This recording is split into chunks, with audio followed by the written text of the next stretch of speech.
Hello guys, welcome back to my channel. कैसे हैं आप सब? आई होप आप सब अच्छे होंगे एंड मैं आ गई हूँ आपके लिए एक और नया व्लॉग लेकर। और ये वाला व्लॉग मुझे डेट तो याद नहीं है, बट ये मैं मॉर्निंग से स्टार्ट कर रही हूँ। और जो मैंने इससे पहले व्लॉग अपलोड किया था ना, ये उसके तुरंत बाद का है, मतलब नेक्स्ट डे का है उसके। तो यहाँ मॉर्निंग का टाइम है और अभी बना रही हूँ मैं ब्रेकफास्ट। चाय मैंने एक साइड चढ़ा दी है और अब मैं रोटियां बना रही हूँ हस्बैंड के टिफ़िन के लिए। सब्ज़ी मेरी बन चुकी थी पहले ही, तो यहीं से मैंने व्लॉग शूट करना स्टार्ट किया था। उससे पहले मैं काफ़ी सारे काम कर चुकी थी उठने के बाद, बट यहीं से मैंने स्टार्ट किया था व्लॉग बनाना। तो बस यहाँ पर चाय बना दूँगी साथ-साथ, और साथ-साथ हस्बैंड के टिफ़िन के लिए रोटियाँ सेकनी है। और ब्रेकफ़ास्ट हम ब्रेड से करेंगे, चाय ब्रेड का। आज वैसे तो चपाती भी खा लेते हैं मॉर्निंग में हमारे यहाँ, बट आज मन नहीं था क्योंकि डेली खाया जाता है, तो आज ब्रेड से नाश्ता करेंगे। और बस सर्दी में ना थोड़ा-सा आलस आता है सुबह-सुबह ये सारी चीज़ें करने में, बट करनी पड़ती है क्योंकि हस्बैंड ऑफ़िस निकलते हैं तो उनके लिए टिफ़िन वग़ैरह बनाना, तो ये करना ही होता है। सर्दियों में इतना आलस आता है ना सुबह-सुबह, और चाय तो सुबह उठते ही चाहिए। तो चाय तो मेरी वैसे भी फ़ेवरेट बन चुकी है, पहले मैं बिल्कुल नहीं पीती थी, बट अब मैं रह नहीं पाती हूँ बिना चाय के, अदरक वाली। तो अदरक मैंने डाल दिया था, उसके बाद चाय अच्छे से बन चुकी थी, तो अभी मैं यहाँ पर चाय सर्व करूँगी। तो बस टिफ़िन वग़ैरह मैंने उनको दे दिया था, वो लेकर चले गए थे ऑफ़िस। उसके बाद मैं अपने रूटीन पे आ गई थी, जो कि मैं काफ़ी दिन से लगी हुई हूँ, जब से गाँव से आई हूँ। काफ़ी सारे कपड़े मैं वॉश कर चुकी, बट अभी भी बहुत सारे रह रहे हैं, जो कि मैं अभी निकाल रही थी कि कौन से ड्राई क्लीन पे देने हैं और कौन से मुझे अभी वॉश करने हैं। वूलन वग़ैरह के अलग कर रही थी सारी चीज़, कॉटन वग़ैरह अलग। तो वही चीज़ देख रही थी कि कौन से ड्राई क्लीन पे जाएँगे, साड़ी वग़ैरह, क्योंकि मैं साड़ियाँ ना जो घर पे धोने के लिए होती है ना, बहुत लाइट वेट होती है, उनको ही धोती हूँ, वरना तो ड्राई क्लीन पे ही जाती है। मेरी सारी साड़ियाँ वैसी ही हैं। तो बस यहाँ पर मैंने मशीन लगा दी थी और थोड़ा-सा सर्फ़ गिर गया था, उसी को मैं मतलब साफ़ कर रही थी।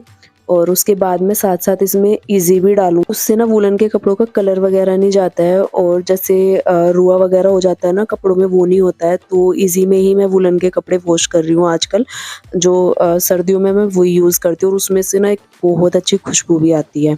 तो बस यहाँ पर मैंने जो है एक लोड लगा दिया था। आज का टाइम ना मैंने कपड़े वॉश करने में ही लगाया, क्योंकि बहुत सारे बाकी थे। तो मैंने सोचा अगर रोज़-रोज़ ऐसे ही करूँगी ना, तो इसमें तो पूरा हफ्ता निकल जाएगा, बट आज का मैंने पूरा दिन उसी में लगा दिया था, इसीलिए मुझे रात भी हो गई थी। और अभी ये रात का ही टाइम है, तो मैं यहाँ पर क्लिप शूट कर रही थी और आपको टाइम भी दिखा रही थी कि ये टाइम हो चुका था, और मेरा पूरा दिन आज का कपड़े वॉश करने में गया। पर बट आज मेरा फिनिश हो गया कपड़ों वाला काम, अब बस उनको मुझे अरेंज करने को लगेगा। जैसे कि मुझे प्रेस वगैरह पे देने हैं या फिर फ़ोल्ड करने हैं। तो अभी साड़ियाँ बची हुई है जो कि मैंने ड्राई क्लीन नहीं दी, और हस्बैंड के जो कोट पैंट वगैरह है वो भी नहीं गए, वो बच गए। बाकी जो वॉश करने का काम था ना, जो घर में धुलने वाले थे, वो सब मैंने वॉश कर दिए थे। बस अभी यहाँ पर मैं हस्बैंड का ही वेट कर रही थी और मैं बाहर वाली बालकनी में आ गई थी। थोड़ा रात का व्यू दिखा रही थी आप लोगों को सोसाइटी के अंदर का। तो बस बच्चे खेलते रहते हैं नीचे, और ये सोसाइटी के अंदर का ही व्यू है, और बाहर का कुछ इस तरीके का दिख रहा था, एकदम अंधेरा-अंधेरा हो गया था। तो अभी मैं दिखाती हूँ, मैंने आज इतने सारे कपड़े वॉश किया, जो कि अभी ये वाला बेड पूरा भरा हुआ है और कुछ अभी बाहर भी सूखे हुए हैं। तो बस मैं आपको दिखा रही थी कि ये देखो, आज मैंने इतने सारे कपड़े वॉश किए थे, और मुझे खुद भी बिलीव नहीं होता है जब ये सारा काम हो चुका होता है ना कि ये मैंने किया है आज।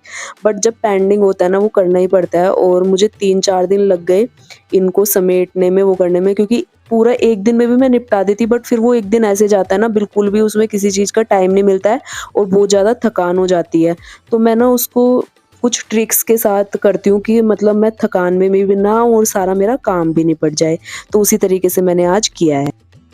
तो अभी रात का टाइम हो गया था डिनर का, तो यहाँ पर मैंने डिनर की भी तैयारी कर दी थी, और आज मैं बनाने वाली थी कढ़ी।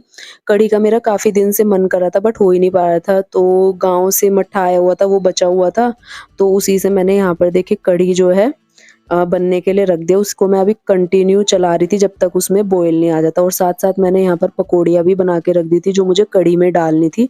तो बस अभी वेट करना था कि कढ़ी में उबाल आ जाएगा, उसके बाद कढ़ी पकती रहेगी, तब तक मैं मतलब ऑलमोस्ट पक गई थी, तो तब तक मैंने उसमें पकौड़ी अभी डाल दी, और साथ-साथ मैं अभी तड़के की तैयारी करने लगी थी। और बीच में मैंने उबाल आने के बाद कढ़ी को छोड़ दिया था, क्योंकि फिर वो अपने आप से पकती रहती है 15, 20, 25 मिनट, जितना भी आप पकाना चाहते हो कंसिस्टेंसी के हिसाब से। तो मैंने आधा घंटा करीबन पकाने के बाद फिर मैंने तड़का तैयार करके उसमें डाल दिया था अच्छे से, और उसके बाद जो खुशबू आई थी ना, मैं आपको बता नहीं सकती, बहुत ज़्यादा टेस्टी। और जैसे ही तड़का लगाया ना, पूरे गैस पे जो है कड़ी फैल गई थी। उसके बाद मैंने उसको क्लीन कर दिया, क्योंकि फिर वो सूख जाता है ना तो बहुत मुश्किल होता है क्लीन करने में। तो जब तक वो ऐसे ही गीला-गीला था तो मैंने साथ के साथ उसको क्लीन कर दिया। और ये तो अब मेरी ऐसे हैबिट हो चुकी है ना काउंटर टॉप और गैस स्टोव को क्लीन करने की, बहुत ही ज़्यादा।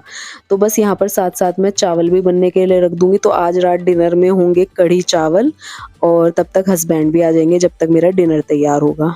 बस यहाँ पर डिनर भी जो है तैयार हो चुका था, अब मैं डिनर सर्व कर लूँगी। और आज मैं नहाई भी काफ़ी लेट हूँ, क्योंकि मुझे टाइम ही बहुत लेट मिला था, तो उसके बाद ही मैंने डिनर वग़ैरह बनाया। और यहाँ पर मैं डिनर सर्व कर लूँगी। अब हम लोग करेंगे डिनर, और उसके बाद मैं आपको नेक्स्ट मॉर्निंग में ही मिलूँगी। और ज़्यादातर ना काम जो व्लॉग स्टार्ट होता है ना वो किचन से ही होता है मेरा। तो बस यहाँ पर देखिए हमारा डिनर जो है तैयार है। तो अब मैं कर लेती हूँ डिनर और मिलती हूँ आपको नेक्स्ट मॉर्निंग में। तो ये है नेक्स्ट मॉर्निंग गाइज़, और यहाँ पर मैं आज थोड़ा-सा अपना स्किन केयर करने लगी थी, वो भी होम रेमेडीज़ बना के। तो यहाँ पर मैंने बेसन का और कॉफ़ी का जो है एक पैक बनाया था, अपने फेस पे लगाने के लिए फेस पैक। तो बस वो तैयार हो गया था, तो उसको मैं लगा रही थी और साथ-साथ मैं घर का काम भी कर रही थी। गाँव से आने के बाद ना बिल्कुल स्किन जो है इतनी टैनिंग सी लग रही थी मुझे, तो फिर मेरे को लग रहा था कि कर लेती हूँ। और मैं बाहर की चीज़ें बहुत कम यूज़ करती हूँ, तो मैं ना घर से ही अब इसको मैं थोड़ी देर सुखाऊँगी और उसके बाद मैं आपसे मिलती हूँ फिर।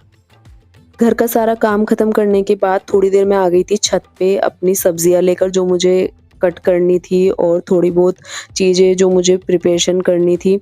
तो यहाँ पर मैंने जो है करेले कट करके रखे थे, जो कि मैं आज डिनर में बनाने वाली थी। और कुछ मैंने यहाँ पर ना मूली को कस दिया था और उसको मैंने थोड़ा-सा धूप में सुखाया था, जिसका मुझे अचार बनाना था। यही प्रिपरेशन करने के लिए मैं छत पे बैठ गई थी, और वहाँ पर मैंने धूप भी सेक ली और साथ-साथ अपना काम भी कर लिया था। और कितनी सारी मैं मटर भी लेकर गई थी, वो भी मैंने छील ली थी। और बिल्डिंग के ज़्यादातर लोग बैठे ही थे छत पे, क्योंकि धूप इस टाइम सभी लोग ही सेकते हैं और अच्छा भी लगता है। तो बस मैं वहाँ पर बैठी हुई थी, और यहाँ पर ये देखिए ये छोटे-छोटे बेबीज़ का जो आजकल फ़ोन का इतना बड़ा वो चल रहा है ना, कि कोई भी बच्चा हो फ़ोन ज़रूर चाहिए उनको, और सब चीज़ें कर लेते हैं। जिन जो अभी इनकी एज है ना, उस एज में तो हमें पता भी नहीं था कि फ़ोन भी कोई चीज़ होती है। और आजकल तो आपको पता ही है कि फ़ोन की सब बच्चों को मतलब पैदा होते उनको फ़ोन चाहिए हाथ में, तो वो वाली चीज़ थी। और यहाँ पर वीडियोज़ बन रही थी। ये जो है ना मानू, ये वीडियोज़ बनाती है और इतनी प्यारी-प्यारी बातें करती है ना, सच में ऐसा लगता है कि इससे बात करते रहो, इतनी एक्टिव रहती है ना बातों में, बहुत ज़्यादा। तो यहाँ पर ये टेडी बियर को देखिए खाना खिला रही थी और फिर उसको साइड में बिठा रही थी, तो मैं इसके साथ ना ऐसे बात करती रहती हूँ, खेलती रहती हूँ। उसके बाद मैं आ गई थी नीचे और फिर थोड़ी देर रेस्ट किया मैंने, और अभी इवनिंग टाइम है तो फिर से किचन का काम स्टार्ट हो गया रात के लिए। तो बस यहाँ पर देखिए मैं अभी दूध गर्म करने के लिए रखूँगी और उसके बाद प्रिपरेशन करूँगी डिनर की। और मुझे 1-2 कमेंट आ रहे थे जिनका मुझे जवाब देना ज़रूरी है। तो किसी ने मुझे कमेंट किया था कि आपने परमानेंट हेयर स्ट्रेटनिंग कराई है, तो कितने पैसे लगे हैं आपके? तो देखिए अलग-अलग चीज़ें होती हैं, बट मैं आपसे बिल्कुल भी झूठ बोलना नहीं चाहती हूँ। बहुत से ऐसे लोग होते हैं कि करा के आते हैं, बट वो सोचते हैं बता दो दूसरों को कुछ और, करा के आओ कुछ और। तो ऐसे बहुत से लोगों को मैंने फेस किया है, और मैंने पहले भी ये कराई है, और ये मेरी दूसरी बार है जब मैंने अभी कराया है।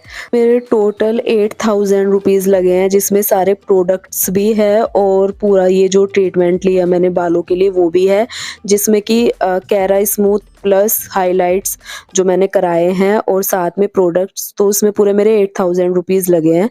और बहुत लोग इसको करा के ना ऐसे यहाँ पर फेंक देते हैं कि हमने मॉल में कराया और हमारे ऐसे 30,000 रुपए लगे, 35,000 रुपए, तो वो बिल्कुल झूठ बोल सामने वाले को शो ऑफ करते हैं, बट उनको ये नहीं पता होता कि सामने वाला भी रोटी सब्जी खा रहा है आपकी तरह, तो उसको भी सब पता है। तो झूठ बोलने से कोई फायदा नहीं होता, क्योंकि आजकल ना ये चीज़ जगह-जगह मतलब एक वो होता है ना कि जगह-जगह चल रही है, सब करा रहे हैं आज के टाइम में। ऐसा कुछ नहीं है कि मतलब किसी को पता नहीं है इस बारे में, तो झूठ बोलने से कोई फ़ायदा नहीं है। बट हाँ, मतलब अलग-अलग सैलून हैं, तो किसी को कहीं डिस्काउंट मिल जाता है, किसी को नहीं मिल पाता, तो उसमें ना थोड़ा नमक आटे वाला फ़र्क रहता है, पर इतना ज़्यादा इतना नहीं रहता है। और मेरे साथ किसी ने ऐसे ही किया था, तो मैं इसलिए ये स्टोरी आपके साथ शेयर कर रही हूँ। तो प्लीज़ अगर कोई मतलब कराना चाहता है तो उसमें भी ऐसा कुछ नहीं है, आपकी कम में भी हो जाती है। वो आपको पैकेज लेना पड़ता है, तो वहाँ पर आपको हर एक चीज़ का रेट पता चल जाएगा। अगर आपको खाली केराटिन कराना है विदाउट हाइलाइट्स और स्मूथनिंग तो आपका 2000 में भी हो जाएगा। प्रोडक्ट्स आपको अलग से लेने पड़ेंगे, या तो आप वहीं से ले सकते हैं या आप अलग से ले सकते हैं बाहर से।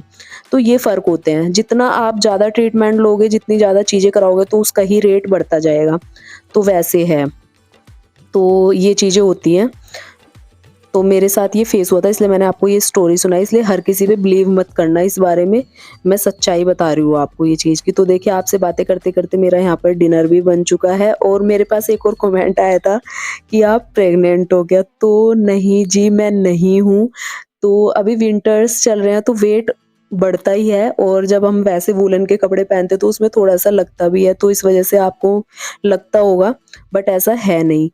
तो ये चीज़ थी उनका रिप्लाई। उसके बाद मैं आ गई थी अपना ये वाला बेड, जो कि मैंने आपको बताया था सारे कपड़े मैंने वॉश करके डाले थे। तो इस बेड का ना आपको हाल दिख ही रहा होगा कि क्या है। तो अभी मैं इसको पूरा क्लीन करूँगी और सारा कुछ। अभी आपको लग रहा होगा कि बहुत जल्दी से हो गया होगा, बट मुझे भी पता है इसमें कितना टाइम लगा था। आपको तो मैं फास्ट फॉरवर्ड करके दिखा रही हूँ, इस वज़ह से लगता है कि बहुत जल्दी-जल्दी हो जाता है, बट जिस इन चीज़ों में ना टाइम लगता है जब हम करने बैठते हैं। पहले तो मुझे ये बेड देख के ऐसा लग रहा था कि मैं कहाँ से शुरू करूँ, फिर मैंने हिम्मत करके शुरू किया। और जितना मुझे लग रहा था ना कपड़े वॉश करने में इतनी मेहनत है, उनको अरेंज करने में भी उतनी ही है। मुझे इस बात का सुकून मिल रहा था कि बस आज मैं इसे निपटा लूँगी और ये ख़त्म कर दूँगी। उसके बाद मेरा जो है नॉर्मल रूटीन शुरू हो जाएगा। फिर मुझे किसी चीज़ का जो है हेडेक नहीं रहेगा कि ये पेंडिंग है, ये पेंडिंग है। जो मेरा पेंडिंग था ना, आज मैंने वो सारा कुछ निपटा दिया है ऑलमोस्ट। तो बस ये अरेंज करना रह गया था। पहले मैं सारे कपड़े जो है फ़ोल्ड कर दूँगी और उसमें से जो मेरे प्रेस वाले हैं उनको अलग निकाल दूँगी, और जो डेली यूज़ वाले हैं वूलन के उनको अलग से तह बना के रख दूँगी। तो बस इस तरीके से मैं ये सारा कुछ अरेंज करूँगी, और बड़ा ही सुकून मिल रहा था क्योंकि इतने सारे बैग मैंने ख़त्म किए हैं कपड़ों के वॉश करके डे बाय डे। तो बस इसी चीज़ में मुझे आज थोड़ी-सी खुशी हो रही थी। तो बस यहाँ पर देखिए मैंने कुछ जो है फ़ोल्ड कर दिया, और अभी जो मेरे प्रेस के हैं वो मैं अलग निकालती रहूँगी।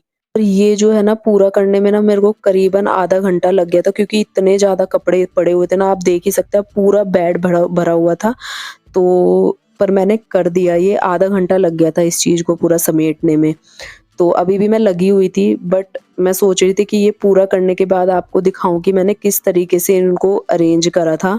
और अभी ये कुछ इस तरीके से दिख रहा था। मैंने सारे कपड़ों को फ़ोल्ड कर दिया था, प्रेस वाले अलग निकाल दिए थे, और बेड बिल्कुल एकदम खाली-खाली लग रहा था। तो मुझे इतना सुकून मिला कि चलो ये वाला रूम भी कुछ लग रहा है, वरना इतना मेसी फ़ील हो रहा था ना कि कोई आ जाएगा तो क्या बोलेगा। बट आज बड़ा सुकून मिल रहा था ये करके। उसके बाद ये है नेक्स्ट मॉर्निंग की क्लिप, और कल तो मेरा पूरा फुल डे इतना बिज़ी गया, तो मैं इतनी ज़्यादा थकान में थी। फिर मैंने रात का कुछ भी शूट नहीं किया था, और डिनर में मैंने करेले वगैरह पहले ही बना दिए थे, दाल भी बना दी थी। उसके बाद जब हस्बैंड आए थे तो मैंने चावल बना दिए थे। फिर ये नेक्स्ट मॉर्निंग किया, तो यहाँ पर नाश्ता बन रहा था और चाय मैंने एक साइड चढ़ा दी थी। मैंने आपको बार-बार बोला है कि हमारे जो काम स्टार्ट होता है ना, वो ज़्यादातर किचन से ही स्टार्ट होते हैं।